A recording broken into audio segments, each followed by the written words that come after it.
नमस्कार छात्रों। आज मेरे फर्स्ट सेमेस्टर वाले छात्र हैं उनको मैं पढ़ाने वाला हूँ एक नए विषय पर। आप जानते हैं कि मैं अभी तक आपको पढ़ा रहा था व्याख्याओं को। अब व्याख्याओं के आगे की बात मैं आपको पढ़ाने चल रहा हूँ के आगे आपको क्या पढ़ना है। तो देखिए, व्याख्याओं के आगे आपको जो पढ़ना है वह इस प्रकार है। पदम सेन कुंवर सुघर ताघर नार सुजान ताउर इक पुत्री प्रकट मनहु कला ससिधान। मनहु कला ससिधान कला 16 सो बन्नीय बालवेश ससिता समीप अमृत रस पिन्नीय बिगस कमल मृग भ्रमर बैन भंजन मृग लुट्टीय हीर कीर अरुबिंब मोति नच शिष अहिघुट्टीय छप्पति गयंद हरिहंस गति दिह बनाय संचय सतीय पद्मिनीय रूप पद्मावती मनहु काम कामनीय रचीय। यानी यहाँ पर जो बात बताई जा रही है चंद्रबरदाई द्वारा वह इस तरह है कि उसमें क्या बात बताई गई है। तो देखिए, वो कहते हैं कि पदम सेन कुंवर सुघर। पदम सेन कुंवरी अभी ऊपर जब हमने पिछली व्याख्या पढ़ी थी तो वहाँ पर क्या बताया गया था? वहाँ पर यह बताया गया था कि उस वैभवशाली राजा की जो पत्नी है उनका नाम क्या है? पदम सेन कुंवरी। क्या नाम है? पदम सेन कुंवरी नाम है। तो वो जो पदम सेन कुंवरी है वो अत्यंत ही सौंदर्यता के गुणों से युक्त हैं। उनके समान कोई सुंदर इस पृथ्वी पर नहीं है। तो यहाँ क्या बता रहे हैं चंद्रबरदाई जी? तो यहाँ यह बता रहे हैं कि जो पदम सेन कुंवरी थी वह कैसी थी? कुंवर सुघर, यानी अत्यंत ही वह सुंदर थी, बड़ी ही सयानी थी। और ताघर नारी सुजान, और उसके घर पर नारी यानी स्त्रियों में सुजान यानी अत्यंत ही सज्जनता पूर्ण घर में वह स्त्री थी जो अत्यंत ही सज्जनता पूर्वक रहती थी। यानी पदम सेन कुंवरी अत्यंत सुंदर रानी थी और उसे घर में सबसे सज्जन सुजान यानी सज्जन समझा जाता था। यानी नारियों के स्त्रियों के जितने गुण होने चाहिए सभी गुण किसमें थे? पदम सेन कुंवरी में थे। ताउर इक पुत्री प्रकट, ता यानी उसके, उर यानी पेट से, इक यानी एक, पुत्री यानी पुत्री, प्रकट यानी पैदा हुई। मनहु कला ससिधान, ऐसा लगता है कि मानो कला यानी चंद्र, उसकी कला कैसी थी जो पुत्री प्रकट हुई? मनहु कला ससिधान, मनहु यानी उत्प्रेक्षा अलंकार जहाँ कोई बात मान ली जाए। कला ससिधान, सस यानी चंद्रमा, भान यानी कि लगातार चंद्रमा के समान विविध कलाओं से युक्त उसने एक पुत्री को जन्म दिया। देखिए, ऊपर का जो छंद है कवि का वह छंद दूहा छंद है या दोहा छंद है। फिर इसके बाद कवि अपनी कवित्व छंद में बात करता है। पहले कहते हैं चंद्रबरदाई जी कि उस राजा विजयपाल की एक अत्यंत सुंदर रानी पदम सेन कुंवरी थी। उस रानी में स्त्रियों के जितने गुण होने चाहिए वे सभी गुण उस रानी में थी। और क्या था? और उसके गर्भ से एक पुत्री पैदा हुई जो कैसी थी? ऐसा लगता है कि मानो स्वयं उसके पेट से चंद्रमा उत्पन्न हुई हो जो विविध कलाओं में प्रतिदिन बदलती रहती है। फिर इसके बाद आगे की पंक्ति में कह रहे हैं कि मनहु कला ससिधान, यानी देखिए पुनरुक्ति प्रकाश अलंकार आ गया है। यहाँ भी हूबहू वही बात कही गई है कि मनहु कला ससिधान, मनहु कला ससिधान। मानो वह कैसी हो, कलात्मक चंद्रमा के रूप में हो। देखिए इसका अर्थ भी कई विद्वानों ने अलग अलग किया है। जैसे मनोह कला शशिभान का यह भी अर्थ होता है कि वह मानो जैसे चांद का टुकड़ा हो।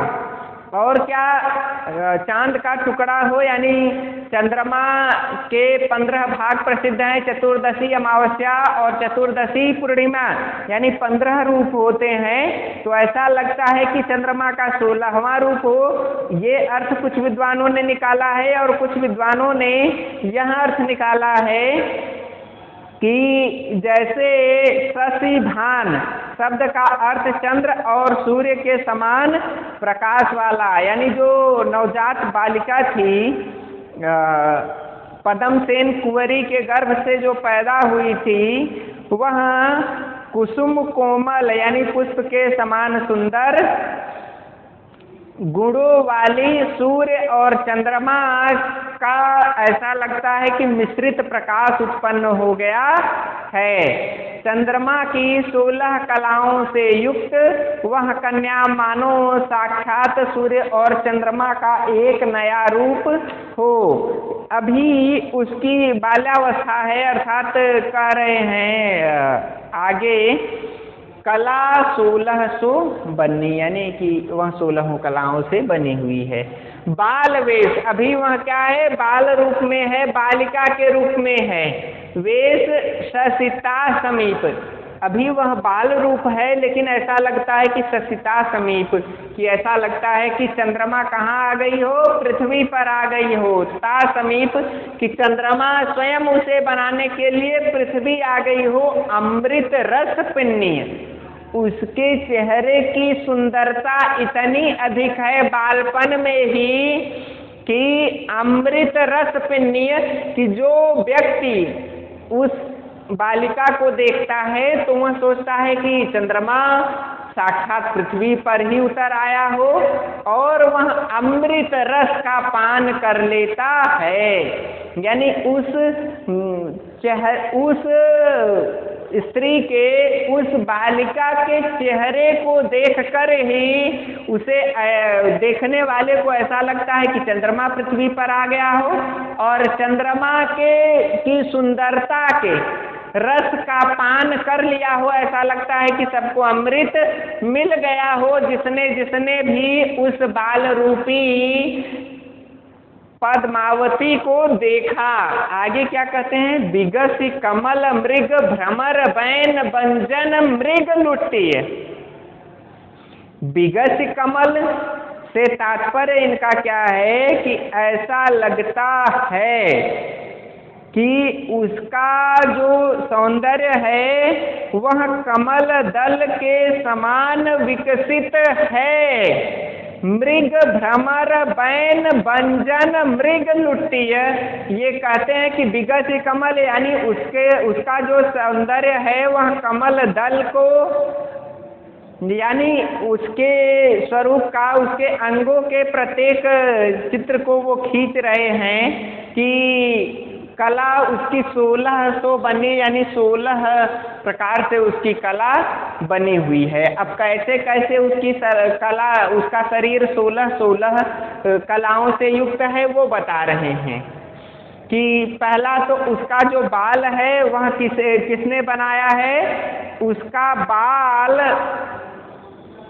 उसके जो बाल हैं वो भौरों को देखकर बनाए गए हों, ठीक है। उसके मुख, नेत्र और हाथों की शोभा को देखकर कमल बनाया गया हो। और क्या हो, मृग भ्रमर, यानी उसके जो बाल हैं वो किससे बनाए गए हो, भौरे को देखकर बनाए गए हों। बैन बंजन मृग लुट्टिय, बैन बंजन यानी उसकी जो वाणी है वह किससे बनाई गई हो, बंजन यानी बजाने वाली बंसी से। और क्या है, और उसका जो नेत्र है, नेत्रों की चपलता जो है वह ऐसा लगता है कि मृग के जैसे हिरण जो होता है, हिरण की आंखें अत्यंत ही भूरी भूरी होती हैं, अत्यंत ही सुंदर होती हैं, लेकिन लगता है कि उसे देखकर ही सब ने अपने अपने स्वरूप को बनाया है कि वह बाल रूप है, किंतु उसके बाल रूप को देखकर उसके चेहरे की सुंदरता अत्यंत बढ़ जाती है। अब आगे क्या कह रहे हैं कि विगत कमल, यानी उसके जो मुख हैं, नेत्र हैं, जो चेहरा उसका गौर वर्ण का है, वह उसे देखकर कमल बनाया गया हो, और उसके जो काले काले बाल हैं उसे देखकर भौरे ने अपना स्वरूप बना लिया हो, और बैन बंजन यानी और उसकी जो वाणी इतनी प्रिय है, वाणी को देखकर बांसुरी ने अपना स्वरूप बना लिया हो, बांसुरी मधुर मधुर ध्वनि देने लगी हो, और उसकी जो आंखें हैं, आंखें कैसी हैं, मृग लुट्टी, ऐसा लगता है कि उसकी आंखों को देखकर अब हिरण की भी कोई शोभा नहीं रह जाएगी, हिरण के आंख भी सुंदर नहीं रह जाएंगे। उतने में क्या हुआ वो बता रहे हैं कि हीर कीर अरु, इतने में कीर यानी तोता, हीर से तात्पर्य क्या है, हीरा, यानी एक तोता हीरे को लेकर अरुबिंब यानी प्रतिबिंब बनाता दिखाई देता है कि उसकी जो पद्मावती है उसका सौंदर्य की समानता न करने के कारण कमल, भौरे, वंशी और मृग यानी हिरण की शोभा छोटी जान पड़ती है। उसके संपूर्ण शरीर को देखकर हीरा, तोता, बिंबा फल और मोती का सौंदर्य निर्माण हो रहा है। हीरे का, रात के समय हीरे का निर्माण हो रहा है, जैसे बालों के बीच में उसका जो चेहरा है सफेद रंग का, देखने पर वह ऐसा लगता है कि हीरा चमक रहा हो। और क्या है, कीर यानी तोता, अरु यानी और, बिंब यानी बिंबा फल एक फल होता है, मोती, नस शिष अहि घुट्टी, कि ऐसा लगता है कि उसके समस्त स्वरूप को देखकर इन सभी तत्वों ने अपने स्वरूप को बना लिया है। यानी ऐसा प्रतीत होता है कि मानो ब्रह्मा ने यानी बनाने वाले ने सांचा बनाकर उसके नेत्रों का संचयन किया है, उसके नेत्रों को बनाने का कार्य किया है। छप्पति गयंद हरि हंस गति बिह बनाय संचय सचिव, यहाँ कहते हैं कि छप्पति गयंद, ऐसा लगता है छप्पति यानी बनाने वाले ने, छापने वाले ने, गयंद हरि हंस गति यानी उसकी गति को देखकर हंस की गति बना दी हो। और क्या है कि और उसके विभिन्न स्वरूपों को देखकर विभिन्न तरह की बातों को बनाने वाले ने बनाने का कार्य किया है। पद्मिनी रूप पद्मावती, पद्मिनी यानी स्त्रियों में कई तरह की स्त्रियां होती हैं, जैसे पद्मिनी, शंखिणी, हस्तिनी, सिंघनी, इस तरह की स्त्रियां होती हैं। तो जिनमें से कि पद्मिनी स्त्री सर्वश्रेष्ठ होती है, तो पद्मिनी स्त्री के बारे में यहाँ बता रहे हैं कि पद्मिनी ऐसी स्त्रियां होती हैं जो जिनका चेहरा अत्यंत ही सुंदर होता है, जो दूसरों जिसे देखकर दूसरे उसकी ओर अनायास ही आकर्षित होने लगें। वो कौन सी स्त्री होती है? पद्मिनी स्त्री होती है। तो पद्मावती साक्षात पद्मिनी का स्वरूप है, पद्मिनी स्त्री का स्वरूप है। मनहु मान लो काम कामनी रची, यानी कि उसे ऐसा लगता है कि चंद्रमा ने विविध कलाओं से युक्त किया है, मानो सृष्टि कर्ता ने एक दूसरी रीत की यानी एक स्त्री, ऐसी स्त्री की रचना की है जो इस पृथ्वी पर अलौकिक है, यानी इस लोक में उसको नहीं देखा जा सकता है। वह उस तरह की सुंदरता को लेकर स्त्रियां नहीं पाई जाती हैं। भाव इतनी पंक्तियों में चंद्रबरदाई का क्या है, मैं वो आपसे बताना चाहूंगा कि चंद्रबरदाई जी कहते हैं कि उस राजा के महल में पद्मसेन कुंवरी नाम की एक बहुत ही सज्जन रानी थी। उनके गर्भ से एक कन्या ने जन्म लिया जो मानो कि चंद्रमा की 16 कलाओं से युक्त, चंद्रमा की 16 कलाओं को लेकर पैदा हुई हो, और उसके जो सारे अंग हैं जैसे मुख, नेत्र, हाथ और पैर इत्यादि सबका सौंदर्य, हाथ जो है वह विकसित कमल के दल को, बालों की शोभा भंवरों ने चुरा ली हो, कंठ की शोभा बंसी ने चुरा ली हो, और उसके नेत्रों की चपलता ऐसा लगता है कि हिरण ने चुरा लिया हो। अतः उसके अनुपम सौंदर्य की समानता न कर सकने के कारण सभी कमल, भंवरे, बंसी यानी बांसुरी और हिरण की शोभा छोटी जान पड़ती है, तुच्छ जान पड़ती है। उसका संपूर्ण जो नख से लेकर शिखा तक यानी पैर के नाखून से बाल की शिखा तक का जो स्वरूप है वह हीरा, तोता, बिंबा फल और मोती के समान सौंदर्य का निर्माण किया है। ऐसा लगता है कि मानो ब्रह्मा ने या बनाने वाले ने एक नए स्वरूप का निर्धारण कर दिया है। अब इसके बाद व्याख्याओं के बाद हम क्या लिखते हैं, काव्य सौंदर्य लिखते हैं। तो देखिए काव्य सौंदर्य में क्या लिखेंगे। काव्य सौंदर्य, पहली इन पंक्तियों की सुंदरता क्या है, तो पहली पंक्ति जो दोहा छंद या दोहा छंद में रचित है उसमें सबसे पहले हम पूरी पंक्ति में अलंकार खोजेंगे। तो देखिए अलंकार में मनहु कला शशि भान में कौन सा अलंकार है, उत्प्रेक्षा अलंकार है। फिर इसके बाद आप देखिए सुघर सुजान में स वर्ण की आवृत्ति होने के कारण अनुप्रास अलंकार की सुंदर छटा देखने को मिल जाएगी। कवित्व छंद में भी मनहु कला शशिभान, ऐसा लगता है कि मानो चंद्रमा ही अपने 16 कलाओं को लेकर उत्पन्न हो गया हो, तो जहाँ कोई बात मान ली जाए वहाँ पर उत्प्रेक्षा अलंकार होता है।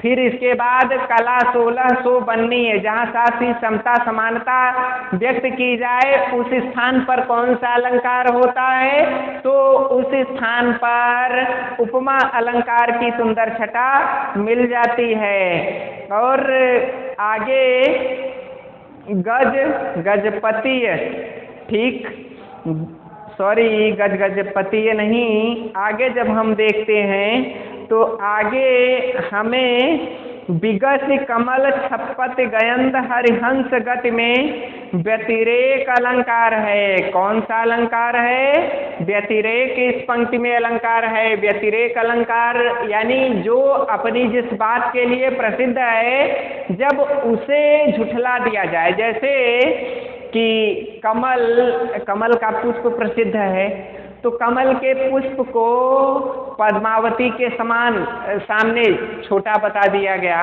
भंवरा अत्यंत ही जब वह बोल रहा होता है, गुनगुना रहा होता है और वह पुष्पों पर बैठता है तो अत्यंत ही सुंदर लगता है, लेकिन पद्मावती के बालों के सामने वह भी अत्यंत छोटा बताया गया है। इस कारण से जो प्रसिद्धि से परिपूर्ण बात होती है जब उसे छोटा बता दिया जाए तो उस स्थान पर व्यतिरेक अलंकार होता है। फिर इसके बाद जब हम देखते हैं तो इसकी भाषा जो है वह सरल सहज प्रवाहमयी डिंगल भाषा का उपयोग यहाँ पर कवि ने किया है। और क्या है, श्रृंगार रस का सुंदर प्रयोग किया है। श्रृंगार रस का इससे सुंदर उदाहरण कहीं नहीं व्यक्त हो सकता। इतनी बड़ी सुंदरता यानी आँख, नेत्र, आँख का, पैर का, बाल का की सुंदरता का वर्णन होने के कारण इसमें श्रृंगार रस का सुंदर वर्णन है। छप्पा छंद है, संस्कृत के तत्सम और तद्भव शब्दों से युक्त डिंगल भाषा का प्रयोग यहाँ पर कवि ने किया है। अब इसके आगे की पंक्ति है, इसके बाद अगली पंक्ति है कि मनहु काम कामनीय रचिय रूप की रास, पशु पंक्षी सब मोहिनी सुर नर मुनियर पास। सामुद्रिक लक्षण सकल 64 कला सुजान जानि चतुर्दश अंग सट रति बसंत परमान। यानी पहली पंक्ति में ये कह रहे हैं कि मनहु काम कामनीय रसीय, कि ऐसा प्रतीत होता है कि अब हम पहले पंक्ति को पढ़ लिए तो कभी कभी हम लिखने की जल्दी में व्याख्याएं ही लिख देते हैं, तो वो नहीं करना है। सबसे पहले हमें ये मान के चलना है कि हमें बातें पूरी करनी है। तो देखिए संदर्भ लिखेंगे तो प्रस्तुत पद्य हिंदी साहित्य के सर्वप्रथम महाकवि चंद्र बरदाई द्वारा रचित महाकाव्य पृथ्वीराज रासो के पद्मावती समय से लिया गया है। इतना लिखेंगे। फिर प्रसंग लिखेंगे। आपने इन पंक्तियों को पढ़ा, इन पंक्तियों में क्या बातें हैं? तो उक्त पंक्तियों में कवि ने पद्म सेन कुंवरी की सुंदरता तथा उसके गर्भ से उत्पन्न पद्मावती का अत्यंत सौंदर्यमय चित्रण प्रस्तुत किया है। अब मनहु काम कामनीय रची, मनहु यानी मान लीजिए कि काम कामनीय रची, काम से तात्पर्य है कि ऐसा लगता है कि रति कामनीय रची, कामनीय नाम की स्त्री को बना रही है। यहाँ पर बता रहे हैं कि पद्मावती अत्यंत सुंदरी है, रूपवती है, कि उसे स्वयं ही मान लीजिए कि कामनीय अर्थात काम क्रीड़ाओं के लिए ही ईश्वर ने बनाया है। रसीय रूप की रास, ऐसा लगता है कि सुंदरता के जो सभी गुण होते हैं, सुंदरता के जो सभी रूप होते हैं, वे स्वयं ही उस पद्मावती में डाल दिए गए हो। उससे अधिक सुंदर कुछ नहीं हो सकता। और क्या कह रहे हैं? और कह रहे हैं कि पशु पंछी सब मोहिनी सुर नर मुनियर पास, पशु पंछी सब मोहिनी, यानी पशु और पक्षी सब क्या होते हैं? मोहित हो जाते हैं। मोहिनी मंत्र चला देती है वह स्त्री। सुर नर, सुर यानी देवता, नर यानी मानव, मुनियर यानी मुनि लोग, पास सभी पर वह जो पद्मावती है वह अपने रूप का रस जब जैसे ही वह महल से बाहर निकलती है तो ऐसा प्रतीत होता है कि सूर्य यानी जो देवता हैं अपने देवत्व गुणों को त्याग देते हैं और वो काम वासना में लिप्त हो जाते हैं।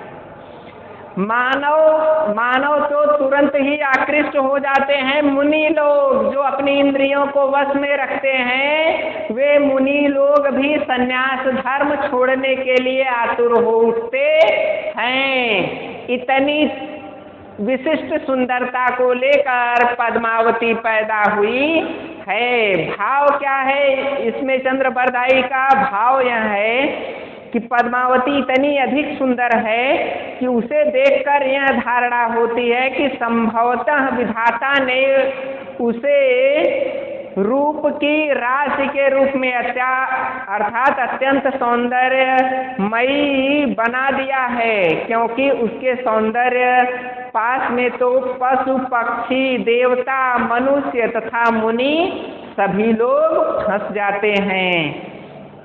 अब क्या कह रहे हैं कि सामुद्रिक लक्षण सकल, सामुद्रिक लक्षण सकल, उसके अंदर क्या है कि सामुद्रिक लक्षण है कि सामुद्रिक शास्त्र में वर्णित सभी लक्षण उसके अंदर, सकल यानी सभी, लक्षण यानी लक्षण, सामुद्रिक यानी समुद्र शास्त्र में जो वर्णित है वो सभी लक्षण उसके अंदर विद्यमान है। 64 कला सुजान, और उसके अंदर 64 सभी कलाएं भी विद्यमान हैं, यानी वह सभी 64 कलाओं में परिपूर्ण है।